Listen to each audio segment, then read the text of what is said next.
Hello, everyone. This is Rebecca Green for the Whiny Palooza podcast, and I am super excited today because I get to talk to the fantastic Dr. Gertrude Lyons. Mhm. Thank you so much for being here with me today. Oh, you're so sweet, Rebecca. Thank you. And I am excited as you are to be on your podcast. I Oh, appreciate it. so sweet. She is such a wonderful lady. I was just telling her I just watched her TED Talk, so go watch it.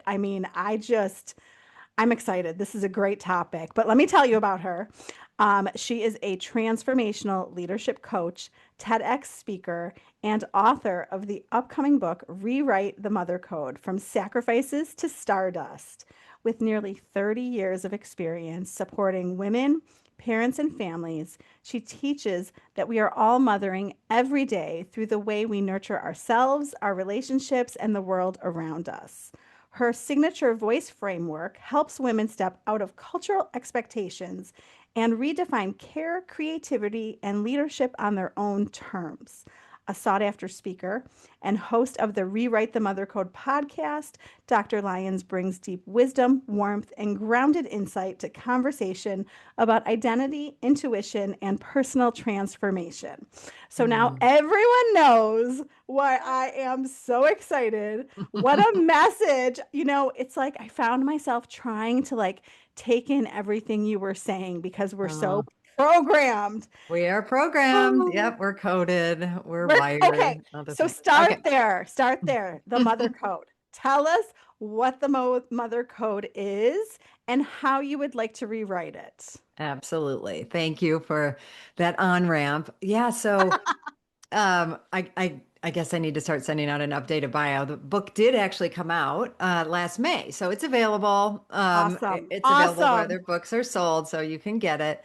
Yeah, so in my work of seeing where, over the years and for myself, that we are that that mothering is a cultural construct, right? That how we view mothering, how we engage in it, the choices that we make really are wired in from programming from our families and from the culture around us. So we are coded by that. And, we're coded with a zillion things. But when it comes to making choices, and then the huge continuum around mothering and motherhood, I realize so many of these are restrictive. So not every Yeah. code is terrible, but so many are restrictive and just give us narrow perspectives of what it is and what it could be.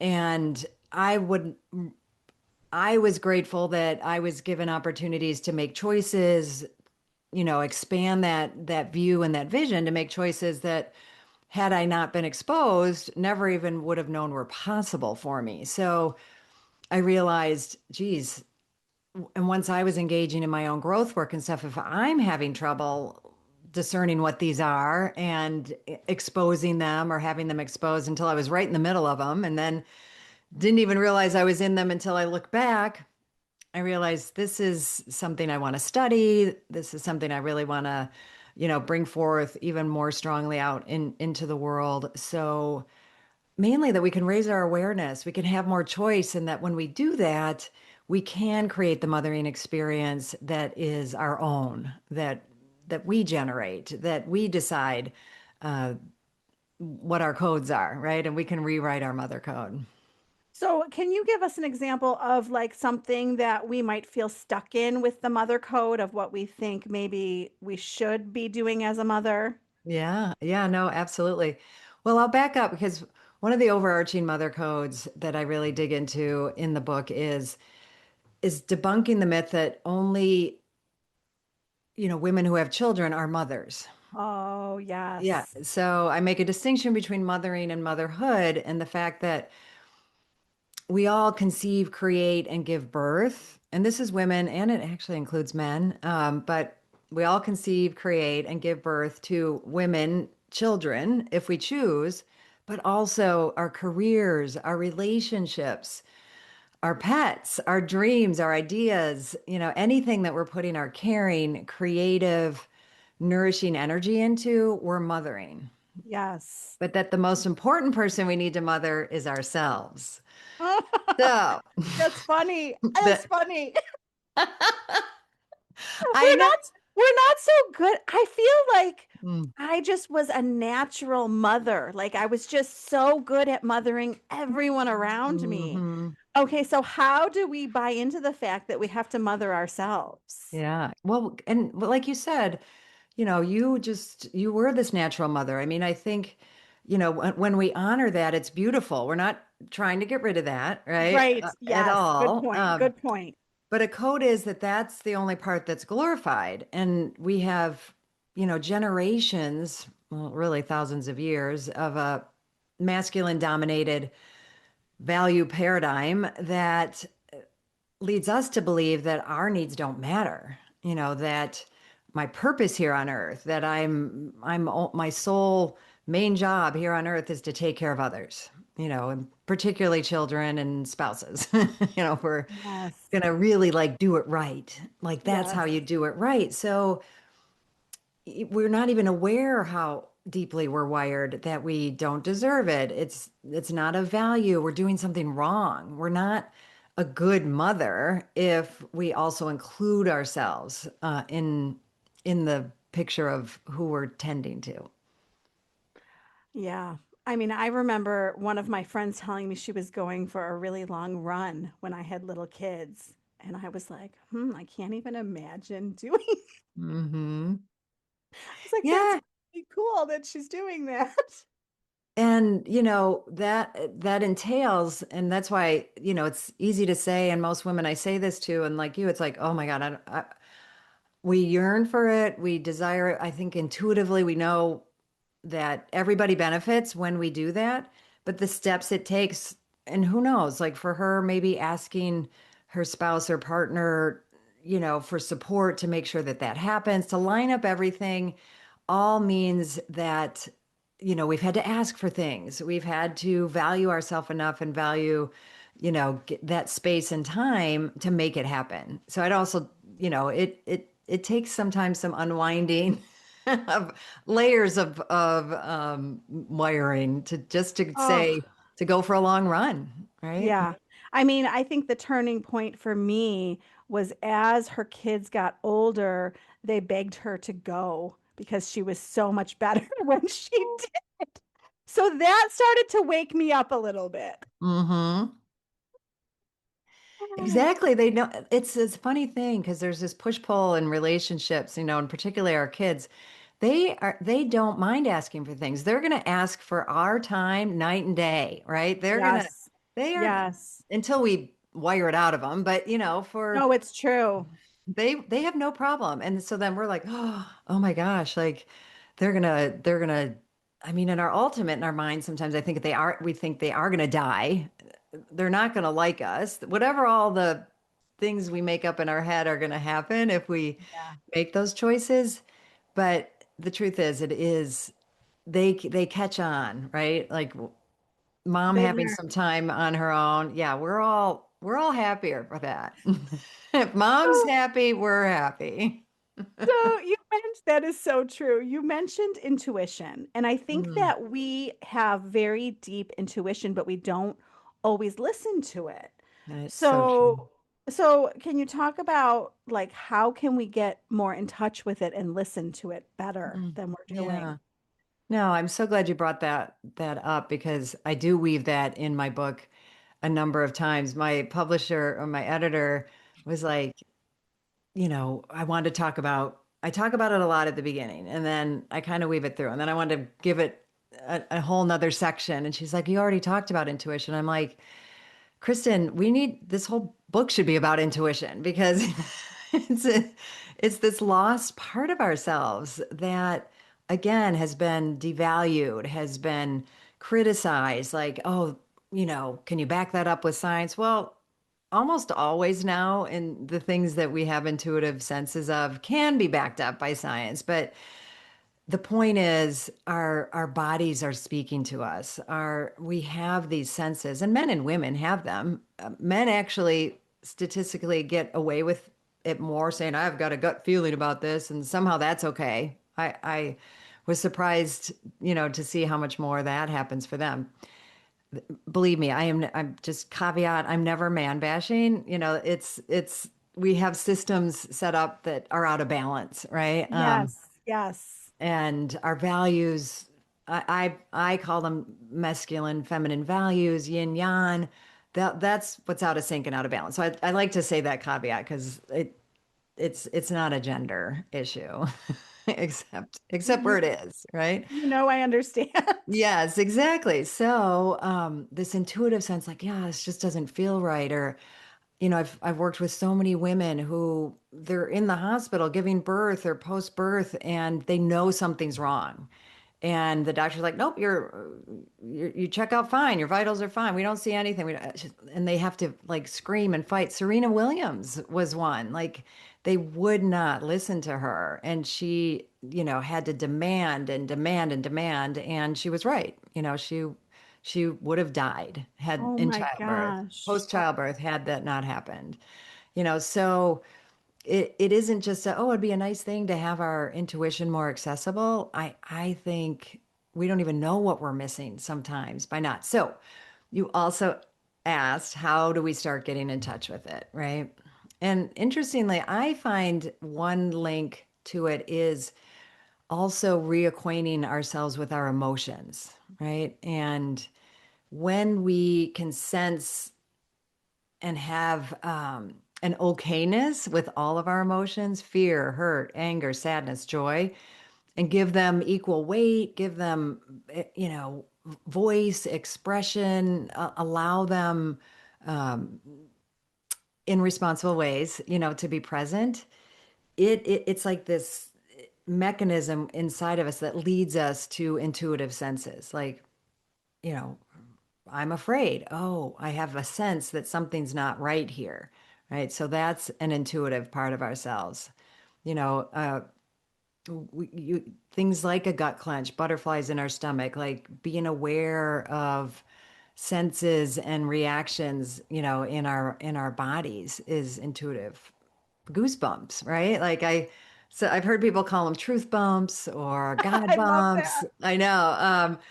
But something just happened that I had a reaction to, and then I have, tears might come to my eyes or joy. There's senses that we have when we can really tune into ourselves. And that takes practice if we're not acquainted with and, we've gotten messages in our, why we have a lot of wiring from our upbringings that says, you know, girls shouldn't be angry or boys shouldn't be afraid, just those kind of stereotypical, but and then it's a little bit different in each family, what was okay, what was not, Yeah. and then that, you know unfortunately that's another, well, fortunately we can unwind it and we can get reacquainted, and it's a beautiful thing when you do, but it takes a little bit of work to do that.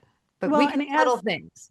as I'm listening to you explain it, what's coming to me is slow down because I think sometimes I'm moving so quick through my Mm-hmm. day that I don't Mm-hmm. even know how I'm feeling, Mm-hmm. right? Yes, So, and that is a practice I'll give, my clients is, in between sessions, like set your timer or at the end of the day, take note of, where you felt each of those emotions at some point.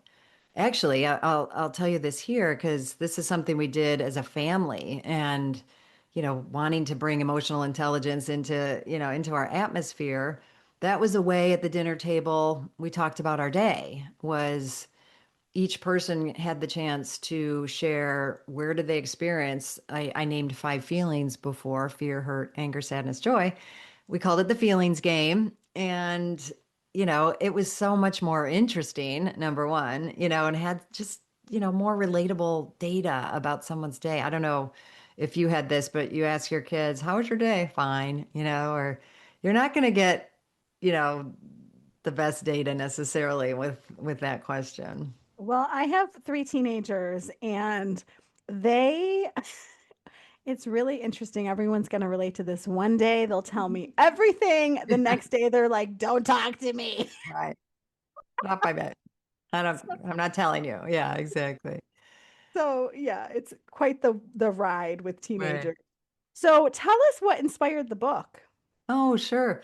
Um, well, everything that we've been talking about, it is, the has emerged through my life, right? Like through, Yes.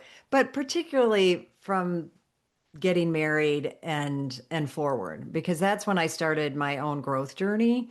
Mm. I had I call him my angel, a boss, an economic, he's a PhD, Chicago, University of Chicago trained PhD in economics. So not what you would necessarily expect from this kind of thinking. We're doing litigation consulting, right? Like this is not the atmosphere for him to say when I let him know I got engaged. Oh, well, the best thing you can do is get premarital counseling.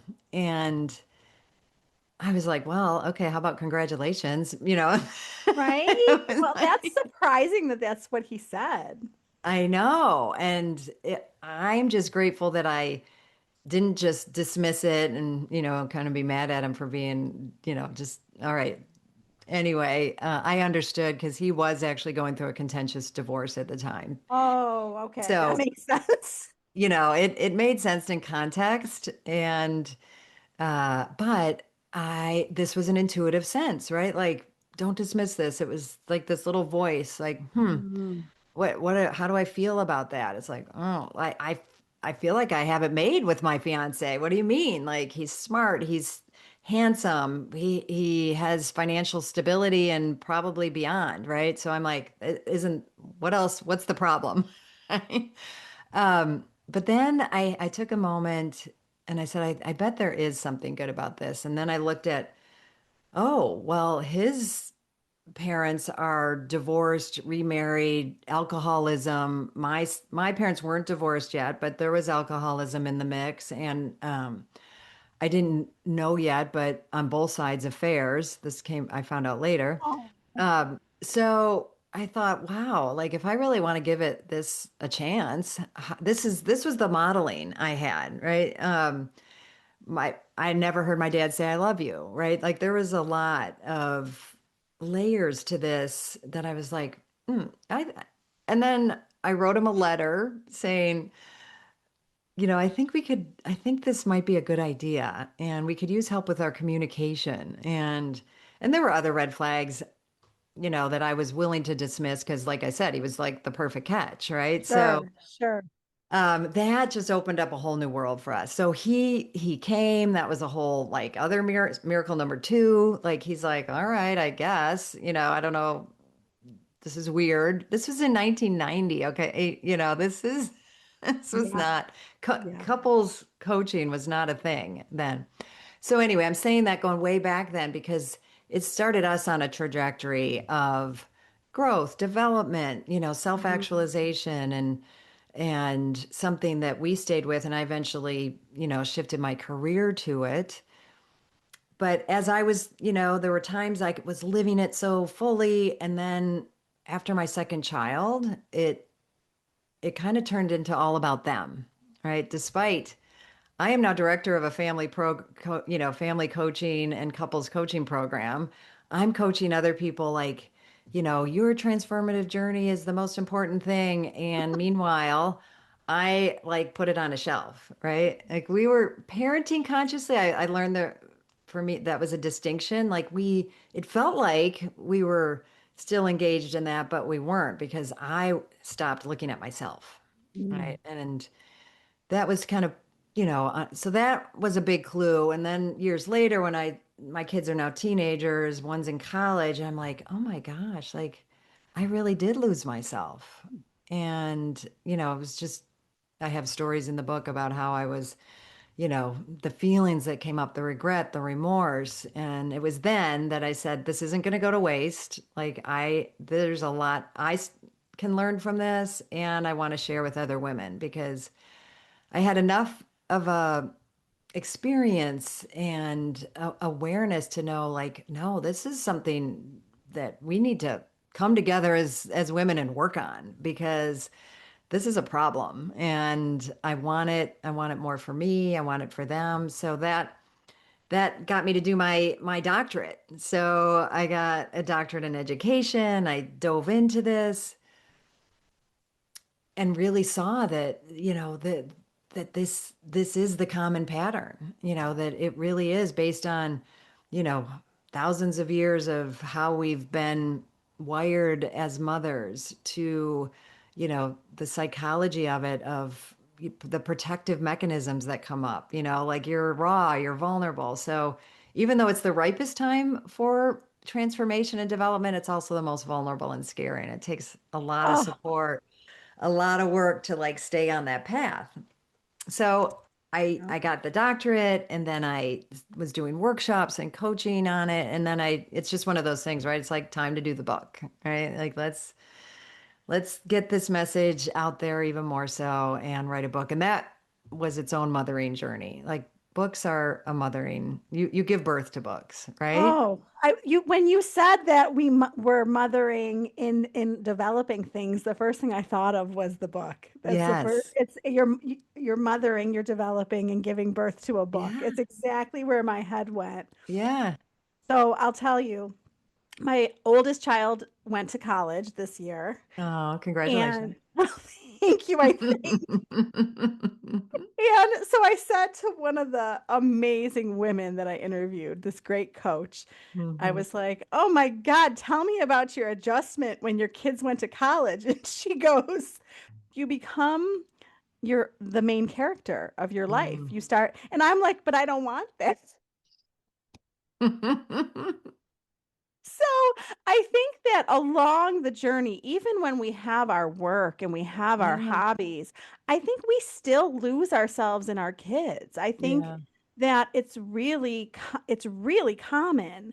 So how do all of us find ourselves? Because Yeah. I know all the women listening are like, I'm lost. I know. And it is a journey, right? But first I'll say like a certain amount of losing ourselves, like this isn't a, oh my God, I gotta this has to be like some, I mean, we're constantly giving birth to our children. Like it is Yes, not they come out of your body and you're so not done. It's like barely the beginning, right? I And know. Right. sending, your child to college, that was another birthing of you. Yes. I have a Yes. daughter who got married. That was a huge birth, of letting go. So understanding that, I think this game of mothering, but parenting, but particularly I think for mothers, that it it's this, I don't know if it's a trick of the universe, but I think it's a little, I don't know. There's something about the fact that we're going to put our loving, all this love and care to something that we're the final outcome is they leave us. I know. It's so bizarre. You've done it well when they can function on their own and live completely independently, right? Yay me. That's why I said congratulations, I know right? I keep trying to tell myself that, okay? But it doesn't mean that we don't have feelings about it, right? Yeah. And it doesn't mean that there isn't a loss.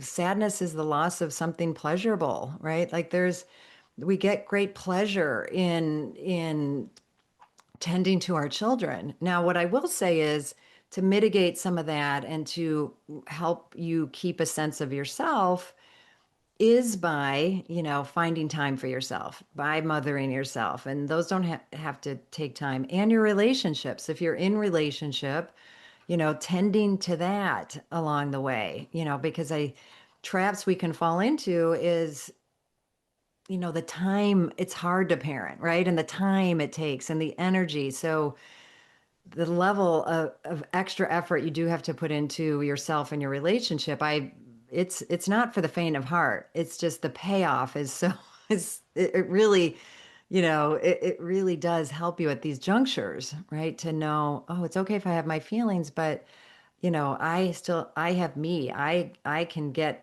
my needs met. I can get my needs met with my husband, or spouse or partner. I can get my needs met in other ways, and I think that gives us helps us in that regard, right? And having a sense, so this is why I really encourage women to, I call it rewriting your mother code, having a sense of your vision for yourself, having, a sense of what is it, what what are the values I'm working to espouse here in my parenting, in my mothering, and measure myself against those. But that also, the benefit of that is, oh, I can apply that anywhere, right? This isn't the one and only thing that I should have in my life that gives me pleasure or shows Right. me that I'm needed or that I have value.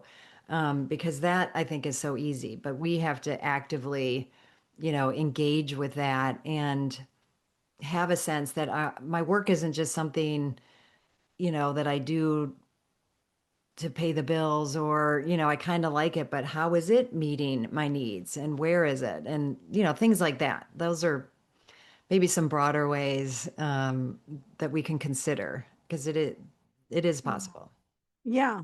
And kudos to people making time for themselves and their spouse, because I think what I have found when I talk to women is it tends to go kids, spouse, myself. Mhm. And But I'm if like, you work, then you've put that ahead of yourself too. Don't oh worry. my gosh, Yeah. totally. Well, Yeah. and The the time, pets. the pets, oh my gosh, let's not forget the pets. Oh my gosh. We put everyone before ourselves. And I Yeah. think that we were maybe programmed to do that. So Yeah. it's like constant reprogramming to remember yourself. It is. And this is where, we can get granular with it, Rebecca. One, just to know that we're standing on the shoulders of like generations of, from the worst of the way women haven't been valued or their needs didn't. I mean, we were at the level of animals in cultures, right? Like we had no more value than the cattle, right? Like we had a function. So I think to have some compassion for ourselves in that regard. And then, it's little things that I try and emphasize that don't have to take time. It's like, oh my gosh, I got up 10 minutes early and had a cup of coffee to myself. Then you have to, so you did that, great. But the real nourishment comes when you celebrate yourself, like, and say like, yes, I did that. I showed that I mattered. I took that moment. I woke up and laid in bed and just, took some deep breaths and thought about my day. Like, yay, right? So if we can do those things, we're in any little way we're doing it and putting ourselves and giving ourselves any loving attention, we're doing it, right? And we just have to acknowledge it because I'll talk to women all the time. It's like, oh, I didn't really do much for myself. Then they start talking about what things their week, and I'm like, do you hear yourself? Like you did like 20 things, but we also, that's the part of valuing. Oh, I just thought of one other way. Is it okay if I share? Yes, yes, please. Because this mothering ourselves, I really want to like give us a lot of range and possibility and taking time. So we're these loving beings. We're giving this attention, to our children. But there's this trick we can do to give it to ourselves because sometimes we're giving it to them because we didn't get enough of it ourselves, right? So we're like, based on some of our family dynamics, it's like we're doing we're gonna not do what our parents did, and so that can be a little reactive. So there I am, tending to my child. Oh, I'll use the example of, I'm holding my baby and speaking to it and, the things we do with babies, like, ooh, and like, oh, like just any tenderness we're giving our children. If you can at any point, like, imagine that you're holding two babies, you're holding the baby you gave birth to, but you're holding little you, Oh, or you're hugging little you when they like fall down and they're sad about something or they're hurt. Like it's a practice. Like I'm not saying that's going to come up for you immediately or after you give it to them, like take a moment and like, picture oh, I just gave that to myself too. But kind of put ourselves in the scenarios of the things we're doing. And it may sound a little bit weird, or I don't know how it no, sounds, I but think it it's works. brilliant. Yeah. I wish that I knew this when I Yeah. gave birth to my first child. Where were you? That's why we have to write books, Rebecca, and get them I out there and know, talk I to know. people. Oh my God. You understand this. I love when a woman is like, "Oh," and I'm like, "Yes." Yes. I know you just did that. And I was like, yay. Oh. when we pass on something. So, Right. can you tell us what the voice framework is? Yeah, so that was something I wanted to kind of put out there as like, what, how do we approach this? How do we approach the motherhood? And I mean, it's a longer story that I won't tell. The acronym voice, I was working with different elements, and it ended up spelling out voice, and I was so excited because it's like, yes, this is about claiming our Perfect. voice, right? Yes. I was like, oh, one of those little miracles that happen when Yes. you're One writing of a those book. goosebump moments. Totally, totally. So when we step into wanting to explore, ourselves, Mhm. anything like, and really, start shifting a paradigm, claiming our voice. So voice, the V stands for vision. So we've talked about that a little bit. Like, what does it mean to have a vision for myself? And that's not goals. That's not like I'm gonna have 3 children or I'm gonna, um, exercise 3 times a day. This is like, a vision is my body is a sacred vessel. This is, I tell the truth. I feel my emotions. Like these are the kinds of things that can go into I am a woman who, blah, blah, blah, right?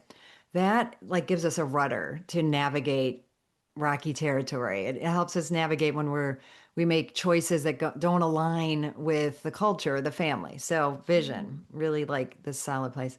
And then O is ownership, right? So this is well, the opposite of ownership is victim, right? So we're not victims. We do have to take responsibility. But when we own our journey, when we own, our reality, our life, that we're the creators and the authors of how we want things to go down, we take ownership, and that's very Mm, powerful for us. love that.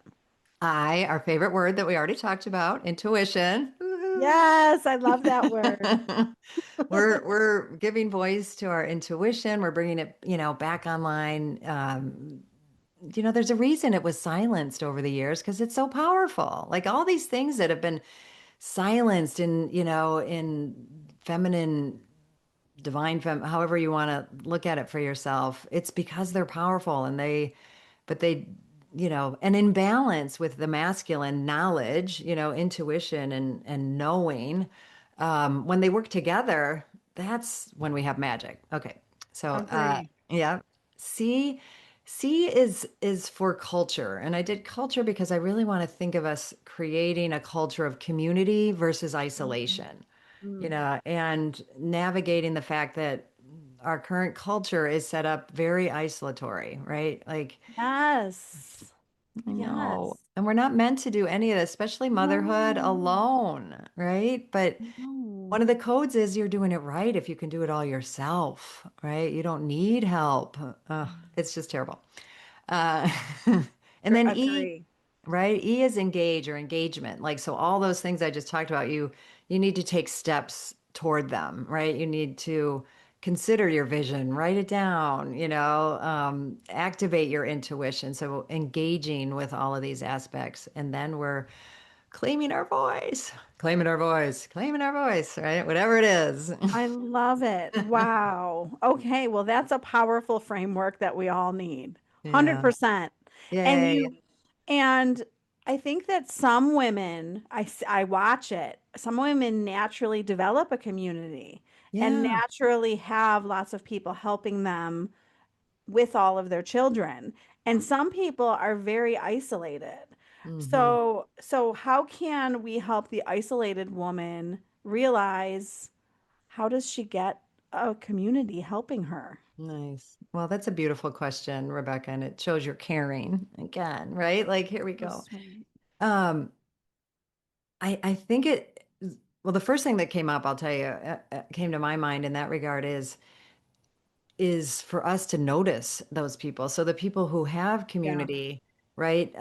We see them, we see the ones around us that isolate and invite them. And then they have choice, right? If they've been invited, they may think, all sorts of things are going on in the heads of people who, just think they have to, or just saying something like, you don't have to do this alone, or it's okay, giving an affirmation like it's okay to have help, but in inviting people in is because no one you can only invite. They have to make the choice, right? They have to, but we certainly can open a We can door. try. We can try. Yeah.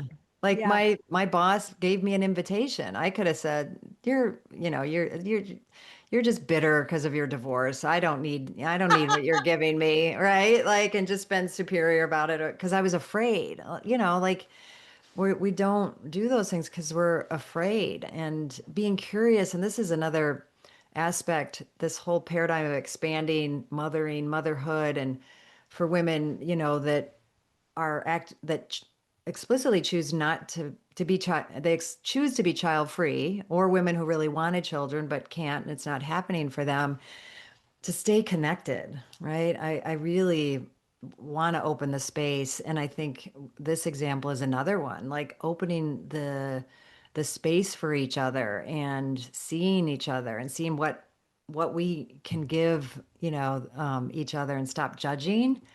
Because in that old model, we're feeling so insecure and we think we're supposed to know how to do it right, and then we see someone else doing it some way, and we doubt ourselves, so we judge them, right?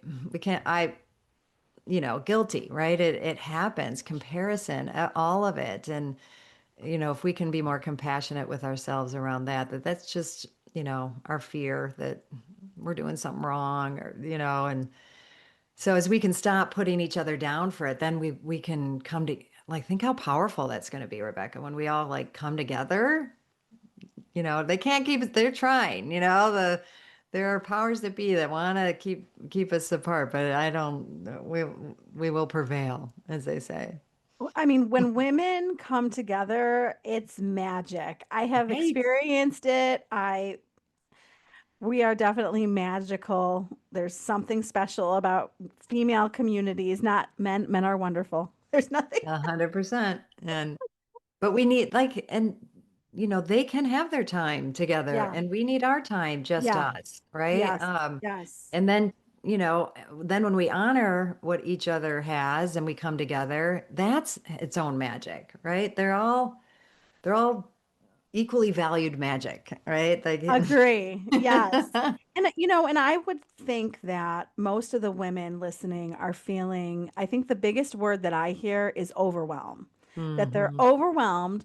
We're all trying to do it all, the work, the kids, the spouse, the pets, the appointments. We're all doing it all. hmm So, can you give some advice to all of the overwhelmed women listening right now? Yeah.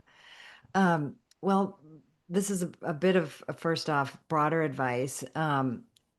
I don't know if you ever saw there was a Bob Newhart bit, and this woman comes and pays like a whole bunch of money, and she says, "But I don't have a lot of time." He's like, 5 minutes for We whatever. always And say that. We right, always like, say I we don't don't have a have a lot of lot of time, so time. like just give it to me, whatever. So she reels off like all of her, issues or problems, and he writes down on a piece of paper and hands it to her, and it says, "Stop it."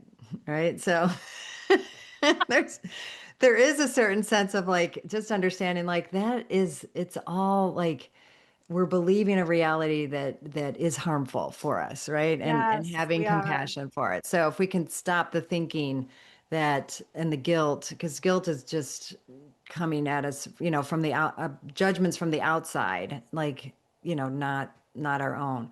So with the overwhelm, I think if we can, start by adjusting our thinking about it, and realizing, like, oh my gosh, I have bought into a paradigm that is harmful to me. Like, oh, poor, like, and Yep. like, oh, like, and really like be that little kid, like tender, and like, I'm sorry, sweetie. Yep. Look at what we did. Okay. Like, what do we think?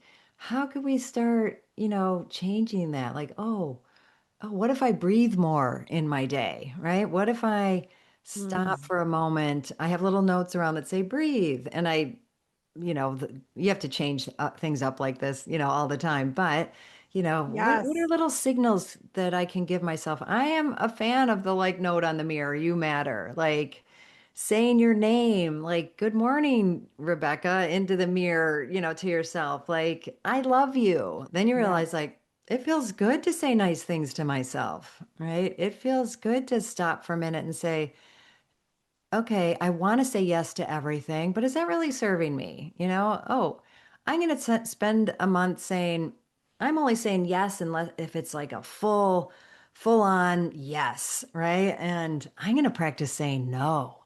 I'm going to say no to something once a day. So I know I just gave you a bunch, but I just want to No, like that's wonderful. break it down into like, and that's why I'm always adamant about giving, coaches assignments, like just Yes.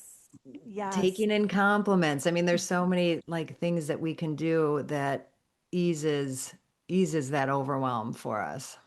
Well, and a mother said the other day boundaries. She said the word boundaries. And I Exactly. think that the more overwhelmed we are, the less boundaries we're setting, Right. And I love that you said practice no because I love to say yes. It's like the helper in all of us. We want to say yes. But Mhm. sometimes, I had to say no for tomorrow. I had to. Yes, I didn't want to, but I can't fit it in. So it happens. it does. Okay, so what's one small step every woman can take this week, today, to help rewrite the mother code? What can we do? Well, I'll go with what first came up in my mind because all those things, I would I would say the first step is as an assignment that I'm going to say today is to acknowledge what you're feeling like at least twice today and through the week, right? To stop for a moment or at the end of the day and think back and fear, hurt, anger, sadness, joy, where did I feel that? And really to bring our emotions back up online, I think is the groundwork, that it's going to pay off in so many of the areas that we talked about today. That's such good advice. So much good advice. Is there anything that I didn't ask you that you want to share today? No, I mean, I guess I would just say that all of this, and I say this, at the beginning of my book, like I really want this so every one of us has the opportunity to have the pleasure that's available, in the hard work of mothering, right? That there is pleasure, there's gifts in our pain even, that we can expand and explore. And I want us all to have that experience. But then to know that that has ripple effects and, in our culture where there's a lot of division and a lot of fear and we're like, what can I do about it? That's what you can do about it, right? You can tend to yourself and start breaking some of these patterns for you. You don't know, we might not see it, we might not know the ripple effects, but it's been studied and proven, Rebecca, that it happens. For Because sure. we are all connected. We didn't touch on the Yes, cosmic codes, but that's where it leads us, right? We get a sense, we start to live into that we are all connected. We are never really alone, right? And that tending to ourselves, mothering ourselves is a sacred experience, not another to do on my to-do list, right? It's actually it's divine, beautiful, sacred work. oh, I love what you're doing. You know that. I love this topic. I love talking to Thank you. you, Rebecca. Can you tell everyone where to find you? Sure. Okay. So my website obviously, shows all the things and it's my name, www. Dr. Gertrude Lyons, Dr.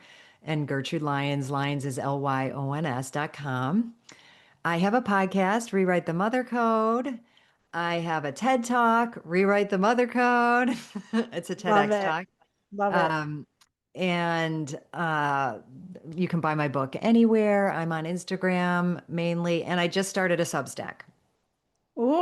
And it's called Ooh. Rewrite the Mother Code. So usually if you Google Gertrude, Dr. Gertrude Lyons, or Rewrite the Mother Code, it should take you somewhere to me. We will find you. Well, thank you so much for your time and expertise today. We really appreciate it, all of Well, us. thank you, Rebecca, and it's an honor and pleasure to be here. This is Rebecca Green, and I want to remind everyone to spend every day laughing, learning, and loving. Thank you for tuning in to the Whiny Palooza podcast. If you like what you heard, please be sure to subscribe so you never miss an episode. While you are there, leave a review. I love to hear your feedback. Thank you so much for listening. Until next time. This show has been produced by Market Domination, LLC. To discover how you can have your own show completely done for you and turn it into a real published book and become the authority in your marketplace, go to www.marketdominationllc.com/podcast offer.